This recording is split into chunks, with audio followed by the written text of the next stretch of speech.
एक लक्षात घ्या, काशी आणि मथुराला आमच्या हिंदू मंदिराचे सगळे काही पुरावे भेटलेले आहेत. म्हणून आता जसा ह्या 22 जानेवारी 2024ला आपण राम मंदिर साजरा करतोय, लवकरच आपण काशी आणि मथुराला पण आपल्या हिंदू मंदिर तिथे उभं केल्यानंतर तिथेही जय श्रीकृष्णाची घोषणा पण तुम्हाला मोठ्या प्रमाणामध्ये देशभरात ऐकायला येईल. जे आमचं आहे ते आम्ही हक्काने परत घेणारच आणि ते आमचंच होतं नेहमी. घटनास्थळी जाणार आहे का सर? तुम्ही चाललात तर तुम्हाला दिसेल कुठे चाललोय.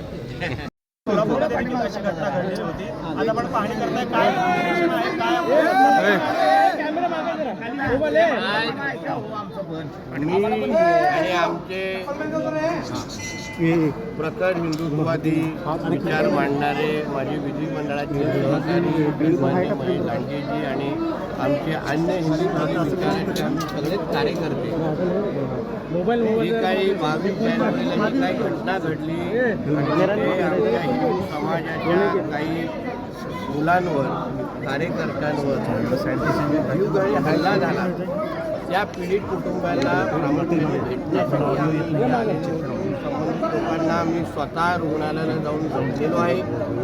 आणि मी आणि महेश लांडेजी आता यापुढे जे काही हिंदुत्ववादी विचाराचे कार्यकर्ते आहेत त्यांना आधार देण्यासाठी, ताकद देण्यासाठी आणि आमचं महायुतीचं सरकार हे हिंदुत्ववादी विचाराचं सरकार आहे आणि पूर्ण पद्धतीने ह्या कार्यकर्त्यांच्या मागे उभा आहे, हा संदेश देण्यासाठी मी आम्ही इथे उपस्थित आहे.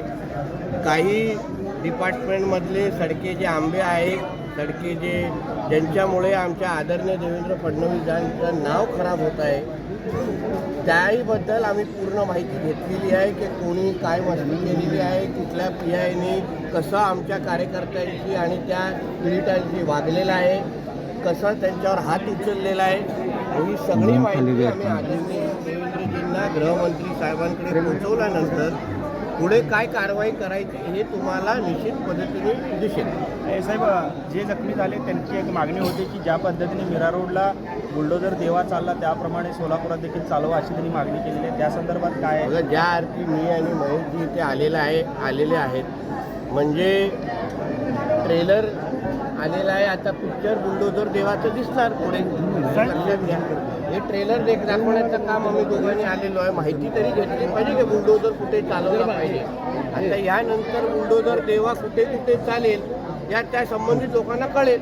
कारण का आमच्या राज्यामध्ये राहून अशा पद्धतीची हिंमत कोण करू शकत नाही, हिंदुत्ववादी विचाराच्या कार्यकर्त्यांवर हात टाकू शकत नाही. आणि प्रशासनामध्ये डिपार्टमेंटमधले काही अधिकारी अगर बसून आमच्याच हिंदुत्ववादी विचाराच्या कार्यकर्त्यांच्या विरोधात काम करत असतील, त्या लोकांच्या बिर्याण्या खाऊन त्यांच्या दाढी कुरवड्यात बसायचं असेल ना, तर आता येणाऱ्या दिवसामध्ये दिसेल काय काय होत आहे. खरं तर ज्यांना मारहाण झालेले आहे त्यांच्यावर देखील गुन्हे दाखल झालेले आहेत. म्हणून सगळी माहिती मी आणि महेश दादांनी घेतलेली आहे. शेवटी आम्ही इथे वस्तुस्थिती समजून घेण्यासाठीच आम्ही दोघंही इथे आलेलो होतो. आता आम्ही दोघं जाऊन आदरणीय गृहमंत्री साहेबांना जी माहिती द्यायची ती देणार. फक्त गुन्हे मागे घ्यायचा विषय नाही आहे, त्याचबरोबर त्या मुलांचं संरक्षण, त्यांच्या कुटुंबाचं संरक्षण हेही आमच्या दोघांच्या दृष्टिकोनातून महत्त्वाचं आहे. आणि ते आम्ही पुढे गृहमंत्री साहेबांना माहिती देण्यासाठी ती हालचाल होती. PIचं नाव माहीत पडलं का सर? म्हणजे एवढी माहिती तुम्हाला मिळाली आहे त्या PIने? आता तुम्ही झोपेतून पण मला उठवला तरी PIचं नाव माझ्या तोंडपाठ माहिती सांगा ना सर. त्याला कळेल. ज्यांनी मस्ती केली आहे ना त्याला चांगल्या पद्धतीने. साहेब, मागच्या वेळेस आपण जेव्हा दौऱ्यावरती आला होता त्यावेळेस तुमच्यावरती पण गुन्हे दाखल केलेले आहेत पोलिसांनी. नेमकं चाललंय काय सोलापूरमध्ये? काय चाललंय करून द्या ना. आम्ही काय नाही बोलतोय का गुन्हा नका दाखल. जे कायद्याच्या चौकटीत राहून त्यांना जे काय करायचं करून दे. शेवटी कायद्याचं राज्य आहे. त्यांना वाटलं असेल की मी काय आक्षेपार्ह बोललो तर त्यांनी गुन्हा दाखल केला. मी कायद्याच्या अनुसार त्यांना उत्तर देईन. पण इकडचे जे काय 2-3 कोण मुल्ला बिल्ला नावाचे जे कोण पिया आहेत ना, ज्यांना कदाचित तुम्हाला सांगितलं असेल जरा नावं विचारा, जेणेकरून त्यांना रात्री झोप येणार नाही. त्यांना कळावा आमच्याकडे सगळी नावं आणि कुंडले आलेले आहेत. सर, गेल्या वेळेस महामोर्चा काय विषय मोर्चामधल्या पुढची उत्तर माहिती. एक मिनिट फक्त राजकीय असा आहे, मनोज जरांगे हा विषय सोडून मी कुठलाही विषय बोलणार नाही. GR जो आहे तो मंजूर केलेला आहे हा विषय आता बोलतोय.